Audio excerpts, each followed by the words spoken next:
Đây là món bánh bò nướng mà mình không có sử dụng hột gà, dành cho các bạn nào ăn chay hoặc là ăn kiêng, cần giảm cân, không có quá nhiều cái chất béo ở trong cái bánh bò này. Mình chia sẻ luôn cái cách nướng bằng chảo, nhanh gọn lẹ, tiện lợi và ngon hơn là nướng trong cái lò oven.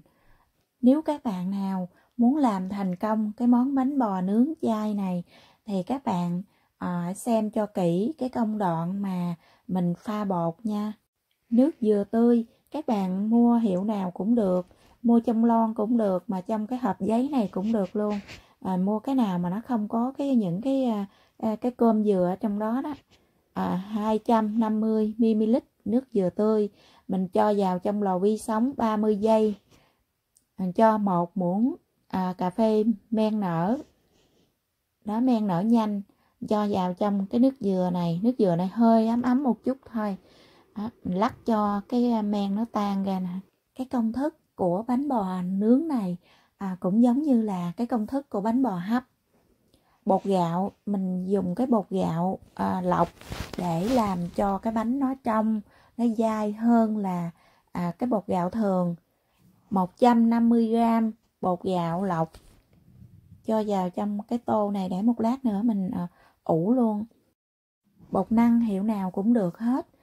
Mình cần cho cái công thức hôm nay là 50g bột năng, cho vào chung với bột gạo luôn.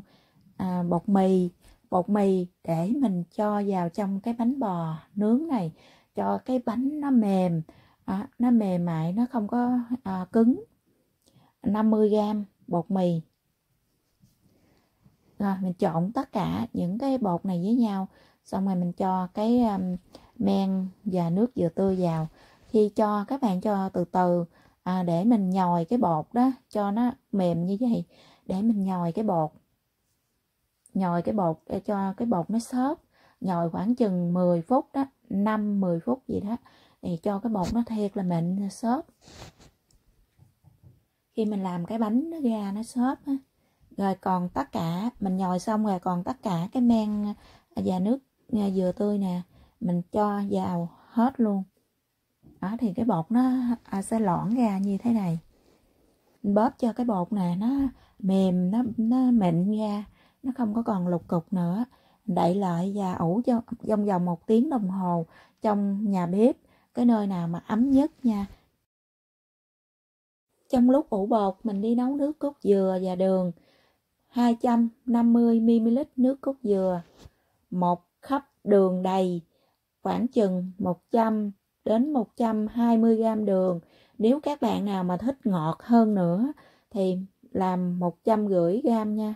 Cái công thức này cái đường mình cho nó không có ngọt lắm, nó hơi ngọt xíu thôi.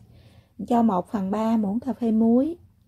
Nếu các bạn nào mà thích màu xanh lá dứa, thích có mùi thơm lá dứa đó, thì mình xay lá dứa với nước cốt dừa nè, rồi mình nấu lên, quậy cho đường nó tan, nước cốt dừa nó sôi lên là được.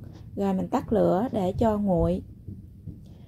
Cái bột ủ 1 tiếng đồng hồ.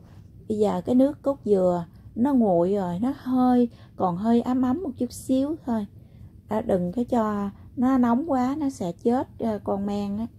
Cho 1 ống vani để cho cái bánh nướng lên nó thơm á. Quậy ra cho cái bột nó tan đều, nó tan nó mịn hết. Đậy lại ủ trong vòng 30 phút. Sau 30 phút thì mình thấy cái bột nó sủi tăm, nó sủi bọt như thế này là được rồi. Mình sẽ đi nướng. Trước khi nướng thì mình cho bơ hoặc là dầu dừa, dầu ăn để cho cái bánh nướng ra nó không có bị khô. Mình cho 2 muỗng canh bơ, quậy ra cho cái bơ này nó tan đều trong cái bột. Thì các bạn nhớ quậy nhẹ nhẹ tay thôi, đừng có quậy mạnh quá. Các bạn chọn cái chảo nào mà bằng gang hoặc là bằng đá đó, nó nóng, cái đồ nóng nó nhiều đó, mình chiên bánh xèo được đó, thì mình nướng nó ngon hơn. Trước khi cho bột vào mình xịt cái dầu hoặc là thoa dầu để cho cái bánh mình nó màu, nó có một lát nữa mình nướng nó có cái màu đẹp á, nó không có bị khô mà. nướng khoảng để lửa khoảng số 3 thôi. Mình nướng trong vòng 10 đến 12, 13 phút thôi. Nên là đừng có nướng lâu quá. Khi mà thấy cái mặt nó hơi vàng thôi là được rồi. Các bạn nướng lâu quá đó, hoặc là nướng lửa cao lâu quá thì cái bánh nó sẽ bị khô đó. Đó, mình lật lại và mình để cái mặt trên xuống dưới. Mình nướng trong vòng 10 phút, 10 phút hoặc là 8 phút là được. Cái mặt nó rất là đẹp luôn nè, vàng đẹp luôn. Cách thứ hai là nướng bằng cái khuôn bánh khọt. Cái khuôn bánh khọt này bằng gang. Trước khi nướng thì cũng xịt dầu, cũng thoa dầu nha. Rồi mình cho lên đầy khuôn luôn. Nướng bằng cái khuôn bánh khọt này nó ngon tuyệt vời luôn các bạn. Rồi đậy lại, lửa khoảng số 3 thôi. Rồi mình nướng trong vòng 10 phút, 8 đến 10 phút. Thì ở dưới, cái mặt dưới nó vàng rồi. Tùy theo cái lò, cái độ nóng nhiều hay ít. Mà các bạn nhớ thử nha. Dỡ ra rồi thử coi xem cái mặt dưới nó vàng chưa. Rồi mình chở lên. Có những cái đốm bong bong như thế này là cái lửa nó nóng á. Cái lò nó nóng ngay chính giữa, nó nóng quá. Cho nên nó bị đốm bong nè. Rồi mình đậy lại trong vòng 10 phút nữa. Thì mình chở lên là được rồi. Đó. Mấy cái cong cong mà nó không có vàng nổi ở dưới luôn. Tại vì nó không có sát dưới đáy á. Đó, mình thấy nó vậy được rồi. Không có thích nó quá cứng. Nếu mà muốn các bạn mà muốn nó giòn đó, giòn nhiều á là mình nướng nó lâu, nó vàng nhiều á là nó giòn. Còn muốn nó mềm, cái bánh nó mềm mại thì mình lấy ra sớm, hơi vàng thôi mình lấy ra được rồi. Đây là món bánh bò nướng mà mình mượn cái khuôn bánh khọt để nướng, chứ không phải là bánh khọt. Thì một cái công thức như vậy mình nướng được 3 khuôn. Đây là bánh bò nướng chảo nè. Có những cái tàn ong như thế này là cái rễ tre đó các bạn. Cái bánh nó có rất là nhiều rễ tre ở bên trong nè. Cái này là nướng bằng cái chảo đó. Ngược lại các bạn nướng trong cái lò oven nó sẽ không có rễ tre, nó chỉ xốp thôi, nó không ngon bằng mình nướng trên cái chảo. Và nướng cái khuôn bánh khọt là ngon nhất luôn các bạn. Nó mềm mại, nó ngon lắm. Các bạn nhớ là khi mà mình để nguội đó thì nó có cái bột gạo, bột năng đó, bánh nó hơi cứng lại một chút.